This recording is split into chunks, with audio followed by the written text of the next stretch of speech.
오늘 우리에게 주신 말씀을 통해서 값비싼 싸움이라는 제목으로 하나님 말씀 선포하겠습니다. 이제 우리가 역대기서를 마치고요. 이제 어제의 말씀부터 신약의 디모데전서로 넘어왔습니다. 디모데전서를 시작하면서 잠시 이 디모데전서의 배경을 말씀드리겠습니다.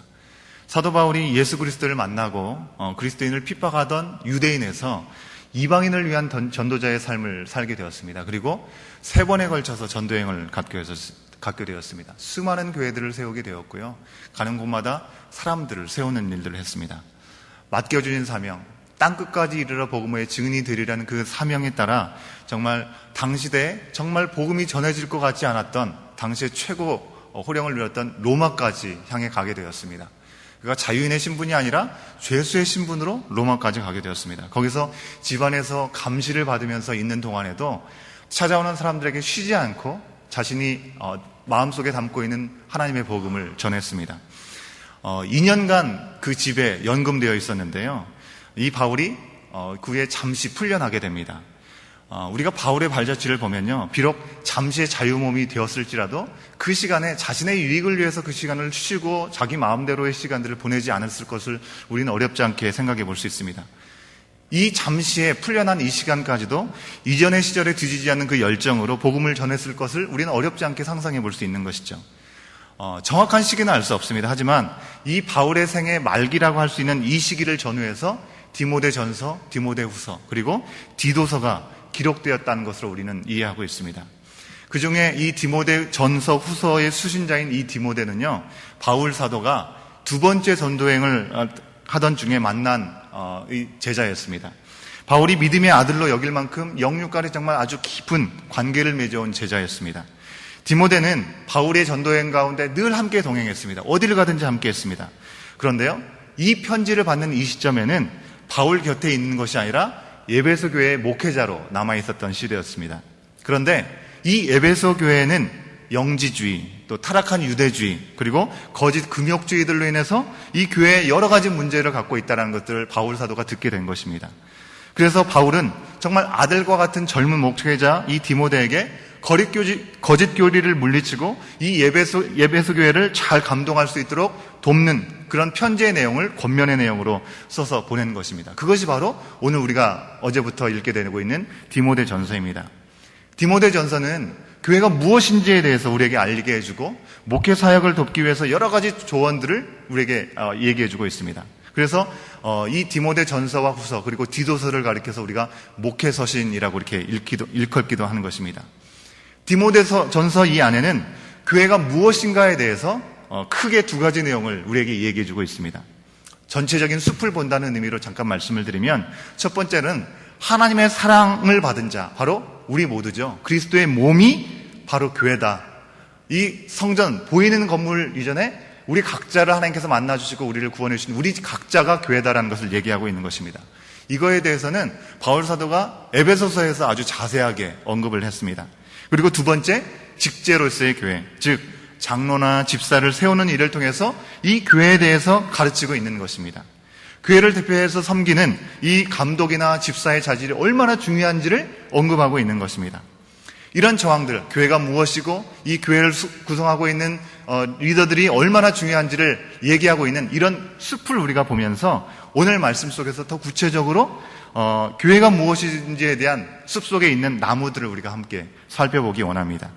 어제 말씀 속에서 바울은요, 디모데전서를 적은 그 목적에 맞게 거짓 교훈, 이단들을 경계하라고 권면했습니다. 자기 변론에 빠져서 그저 자기의 정당성만을 주장하는 거짓 선생들, 이단들을 멀리하고 교회의 유익을 위해서 정말 말씀을 바로 가르치기를 권면하고 있는 것입니다. 그리고 오늘 말씀에서는 이것에 이어서 바울이 자신의 소명을 돌아보면서 디모데의 소명을 그리고 사명을 새롭게 해주고 있습니다. 디모데나 이 바울을 사용하신 하나님의 부르심은 그저 개인의 유익이나 개인의 만족을 위한 것이 아니었음을 우리에게 돌아보게 하는 것이죠. 보통 바울은 서신서를 기록할 때 공통적으로 고백하는 것이 있습니다. 그것이 바로 자신이 예수 그리스도 안에서 사도되었음을 고백하는 것입니다. 그리고 그러한 사도가 된 자신을 소개하면서 이야기를 시작해 갑니다. 비록 오늘 말씀 디모데전서의 첫 절은 아니죠. 하지만 오늘 말씀 속에서도 여지없이 자신의 연약함을 들추어내면서 자신의 정체성을 분명하게 밝히고 있습니다. 바울이 가장 먼저 말하고 있는 것이 무엇일까요? 12절 말씀 우리가 함께 읽겠습니다. 12절입니다. 시작. 나를 능하게 하신 그리스도 예수 우리 주께 내가 감사함은 나를 충성되이 여겨 내게 직분을 맡기심이니.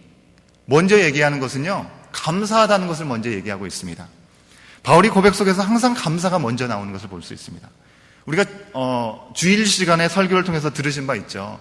영어의 감사를 의미하는 thank라는 말과 기억을 의미하는 think라는 말이 같은 어원에서 기원을 두고 있다라고 우리가 들은 바 있습니다. 바울은요, 한순간도 자신이 어떤 사람이었는지를 잊지 않았기 때문에 그 감사를 놓치지 않을 수 있었다는 사람이라는 것입니다. 바울은 여전히 자신이 복음을 전하는 사도가 되었다는 그 사실에 감격하고 있습니다. 우리 눈에 보기에 이 바울이 복음을 전하면서 자신 개인에게 돌아오는 유익이 크게 있어 보이지 않습니다. 오히려 복음을 전하는 것 때문에 핍박을 당하고 고난을 받는 그것 때문에 전도의 일이 그렇게 매력적이게 우리에겐 보이지 않습니다. 하지만 그런 상황 속에서도 바울은 끊임없이 그 일에 대한 감격을 놓치지 않고 있다고 하는 것입니다. 어떻게 도대체 그런 고난과 핍박 속에서도 복음을 전하는 일들에 대한 감격을 한순간도 이렇게 놓치지 않고 그가 그렇게 고백할 수 있을까요? 13절과 14절 때문에 그런 것입니다. 13절과 14절 우리가 함께 확인해 보겠습니다.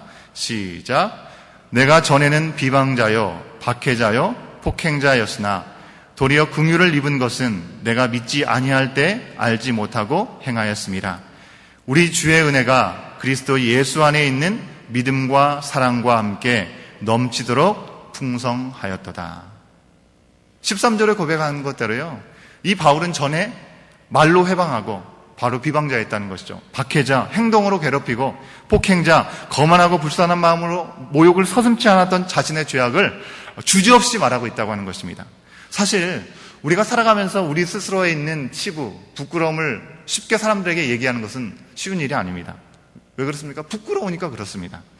하지만 바울에게 있어서 정말 수치스러울 만큼 자신의 지금과 너무나 다른 그 과거는 더 이상 창피한 일이 되지 않았다는 것입니다. 예수께서 그를 불러주셨을 때 그 십자가의 보혈의 그 사랑과 은혜를 경험하게 되었고 믿음 안에서 새로움을 이제 입었기 때문에 그렇다고 하는 것입니다. 주께서 용서해 준 그 과거는 이제 수치가 아니라 받은 은혜를 자랑할 수 있는 도구가 되었다는 것을 그가 우리에게 보여주고 있는 것이죠. 바울은 자신의 그 수치스러운 과거를 고백할 때마다 그것을 덮어주신 주님의 은혜의 풍성함을 찬양할 수 있었습니다. 사람의 생각, 세상의 이치로는요, 가능하지 않는 그 놀라운 숨겨진 보화, 바로 진리죠. 진리를 깨닫게 되었으니 그것을 혼자만 갖고 있기에는 정말 너무나 안타깝기 때문에 은혜 없이 절망뿐이었던 그 과거가 숨기고 덮을 것이 아니라 지금은 은혜를 증거할 재료가 되었다는 것입니다. 이처럼 예수님 안에서 놀라운 은혜를 경험했던 이 바울은요, 15절 말씀에서 모든 사람이 받을 만한 이 말이여라고 얘기하면서 선포하고 있는 것을 우리가 볼 수 있습니다. 도대체 주체할 수 없이 감격 가운데 있는 이 바울 사도가 얘기하고 싶은 것이 무엇입니까? 15절 말씀도 우리가 함께 읽겠습니다. 15절입니다. 시작. 미쁘다 모든 사람이 받을 만한 이 말이여 그리스도 예수께서 죄인을 구원하시려고 세상에 임하셨다 하였도다. 죄인 중에 내가 괴순이라. 모든 사람이 받을 만한 말이 뭐라고 얘기합니까? 바로 예수 그리스도께서 죄인을 구원하시려고 세상에 오셨다는 사실입니다. 자신과 같이 죄인 중에서도 죄인인 자신에게 임한 그 은혜가 모든 사람에게 임할 것을 확신하고 있었기 때문에 이런 고백을 하고 있는 것이죠. 우리 중에 누가 바울처럼 자신의 죄인 중에 죄인이라고 자랑할 수 있겠습니까? 속된 말로 이 말은요, 나는 인간 말종이다라고 표현하는 것하고 똑같은 것입니다. 우리는 보통 극악한 사람이 자신의 죄를 자랑하는 경우를 종종 보게 되는 것입니다. 정말 갈 때까지 가는 인생인 것이죠. 돌이킬 수 없다고 생각하기 때문에 정말 내가 갈 때까지 가보겠다라고 그렇게 고백하는 것입니다. 구약 성경에도 그런 모습이 있습니다. 라멕을 들 수 있는 것이죠. 라멕이 복수로 사람을 죽인 후에 뭐라고 고백합니까? 가인을 위해서는 죄가 7배일진데 자신을 위해서는 77배가 될 거라고 그것을 자랑하고 있는 것입니다. 파렴치하고 극악한 사람이 정말 인간의 죄가 극에 달하는 그런 모습이 어떤 것인지 우리에게 보여주는 것입니다. 하지만 그런 사람이 아니고서는 자신의 죄인됨을 돌아보면서 자숙하지는 못할지언정 그것을 자랑하는 것, 그것은 오해의 여지가 너무나 많은 것입니다. 바울이 이렇게 얘기했을 때 바울을 오해할 만한 여지들은 너무나 많았다고 하는 것입니다. 하지만 바울은요, 자신의 죄를 자랑하기 위해서 죄수 중에 자기가 죄수라고 자랑하는 게 아니라는 것입니다. 오히려 반대로 그는 정말 받은 은혜를 자랑하기 위해서 자신을 긍휼히 여기셔서 이 땅의 모든 고통도 참으시고 그리고 죽음도 당하신 그 예수 그리스도를 자랑하기 위해서 자신의 죄, 과거를 드러내고 고백하고 있다는 것입니다. 16절 말씀대로 그가 긍휼을 받은 이유는 예수 그리스도께서 자격 없는 그에 대해서 오래 참으심으로 믿음을 선물로 주셨기 때문이라고 고백하고 있습니다. 그의 상태와 상관없이 예수님께서 은혜를 주셨기 때문에 그는 긍휼을 입었고 바울과 같은 자도 긍휼을 입었다는 그 사실이 증거가 되어서 그 어떤 죄인도 우리 생각에 우리의 판단으로 구제받을 수 없다고 생각하는 그 어떤 죄인도 참으시고 구원하시기 원하시는 하나님의 계획이 있다는 것을 알리고자 했다는 것입니다. 그러기에 바울은 17절의 고백처럼 홀로 한 분이신 하나님, 그 하나님께만 존귀와 영광이 무궁하다라고 고백할 수밖에 없었던 것이죠. 자신의 부끄러운 과거조차도 여과 없이 드러낼 수 있었다고 하는 것입니다. 이제 자신을 부르신 하나님의 은혜, 그 소명을 다시금 바울은 이 디모데에게 새롭게 그 소명을 새롭게 해주고 있는 것입니다. 디모데도 이 바울처럼 긍휼을 입어서 하나님의 뜻을 나타내고 세우는 사람으로 세워져서 그에게 합당한 삶을 살아가라고 당부하고 있는 것입니다. 우리가 18절 말씀 함께 읽겠습니다. 18절입니다. 시작. 아들 디모데야, 내가 내게 이 교훈으로서 명하노니 전에 너를 지도한 애언을 따라 그것으로 선한 싸움을 싸우며. 이 말씀에서 교훈으로서라고 명한다라는 표현은요, 원어에 보면 위임한다, 위탁한다라는 그런 말입니다. 디모데에게 전에 어떤 예언이 주어졌는지 우리는 알 수 없습니다. 하지만 디모데에게 주어진 그 예언으로 인해서 바울 사도는 디모데를 세워서 에베소 교회의 지도자가 되게 했을 거라는 것을 우리는 짐작할 수 있습니다. 그리고 미리 주어진 그 말씀의 비전에 따라서 디모데가 거짓 교사, 이단들의 공경에도 굴하지 않고 선한 싸움을 싸우기를 바울 사도는 명하고 있는 것입니다. 여기서 선하다는, 선한 싸움 할 때 선하다는 말은요, 값비싸다는 의미입니다. 가치가 있다라는 그런 뜻입니다. 지금 디모데가 교회가 교회되게 하기 위해서는 씨름을 하는 것은 그저 그냥 눈에 보이는 약간의 어려움, 그것을 씨름하는 것이 아니라 주 안에서 정말 그 무엇과 비교할 수 없는 가치 있는 일이라고, 소중한 일이라고 우리에게 얘기해주고 있는 것이죠. 우리는 교회 안에서 정말 교회를 교회되게 하지 못하는 세속화, 어떤 갈등들 가운데 우리가 서게 되면 우리가 뭐라고 얘기합니까? 내가 교회에서 이런 싸움을 꼭 해야 되나? 그리고 내가 교회 안에서 이렇게 힘들어야 되나? 그런 푸념을 갖고 탄식하게 될 때가 사실 있다고 하는 것입니다. 하지만 오늘 말씀 우리가 기억하면요, 진리를 지키고 교회가 예수 그리스도를 머리로 다스림을 받게 하기 위한 싸움이 있다고 한다면 그 싸움은 가치가 있고 소중한 싸움이라고 하는 것입니다. 교회라고 무조건 다 덮어놓고 어떻게든지 그냥 부딪혀보지 않으려고 하는 것이 교회의 모습이 되어서는 안 되는 것이고, 그것이 만약 진리를 반하는 것이라고 한다면, 그저 자신의 유익과 만족을 위하는 거짓 제안들이라고 한다면 그것을 물리치는 값비싼 싸움을 교회가 해야 된다고 하는 것입니다. 이미 초대교회 안에도 이 싸움을 포기하고 믿음과 양심을 버려버렸던 사람들이 있다는 것을 우리에게 말씀하고 있지 않습니까? 그저 자신들의 기준대로 교회를 어지럽히고 자기 자신의 선한 기준을 가진 사람들이냐? 그렇게 함부로 판단하고 주장했던 사람들이 있었습니다. 후메네오, 알렉산더가 바로 그런 사람이었다고 바울은 우리에게 얘기해주고 있습니다. 이들은 양심과 믿음을 잃어버린 사람들입니다. 그들은 그냥 세상 사람들이 보기에 도덕적인 기준, 이것뿐만 아니라 예수 그리스도 안에서 선물로 받은, 믿음 안에 허락받은 영적인 기준도 잃어버렸습니다. 무엇이 하나님의 뜻인지, 무엇이 하나님의 뜻이 아닌지 분별하지 못했다고 하는 것입니다. 바울은 그런 사람들을 사탄에게 내어준 바 되었다라고 표현하고 있습니다. 하나님을 모독하는 결과를 그들 스스로 경험하도록 내버려 두었다라는 의미인 것입니다.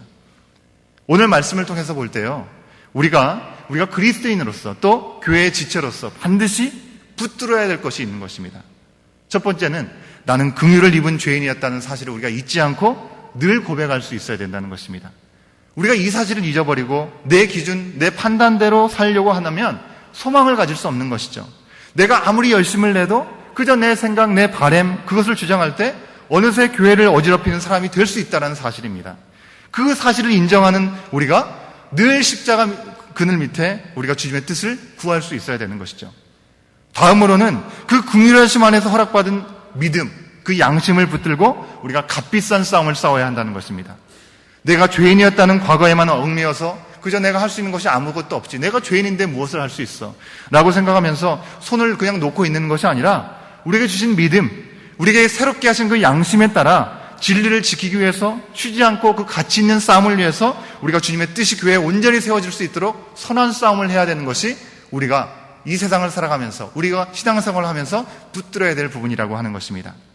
오늘 우리에게 주신 은혜를 우리가 돌아볼 수 있기를 원합니다. 그러면서 주님만이 우리의 교회의 머리가 되셨음을, 그리고 우리를 다스려 주시도록 우리 자신과 교회를 십자가의 보혈의 은혜 가운데 내어드리고 그 능력을 의지해서 주님의 뜻대로 살아가기를 소원하는 우리의 모습, 우리의 교회의 모습이 될 수 있기를 우리는 구할 수 있어야 되겠습니다.